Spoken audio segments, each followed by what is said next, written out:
வணக்கம். சற்று முன் கிடைக்கப்பெற்ற மிக முக்கியமான செய்தி ஒன்று வெளியாகி உள்ளது. 234 தொகுதிகளிலும் தமிழக வெற்றிக் கழகத்தின் தலைவர் விஜய் அவர்கள் சுற்றுப்பயணம் மேற்கொள்ள உள்ளார்.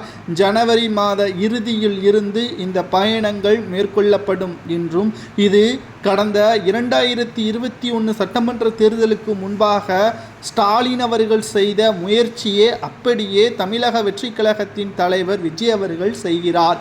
இது திமுகவை பார்த்து காப்பி அடிக்கக்கூடிய விஷயமாக அவர்கள் சொன்னாலும், மக்களிடம் நேரடியாக சென்று உண்மையான குறைகளை கேட்டறிந்து அதை அப்போதே சரி செய்வதற்கான முயற்சிகளிலும் மாவட்ட செயலாளர்கள் மற்றும் ஒட்டுமொத்தமாக திமுகவிற்கு எதிராக தங்களது திட்டங்களையும் சரியாக வகுத்து தேர்தல் கொள்கைகளை முழுவதுமாக தேர்தல் வாக்குறுதியாக அதை நாங்கள் மக்களிடம் தெரிவிப்போம்.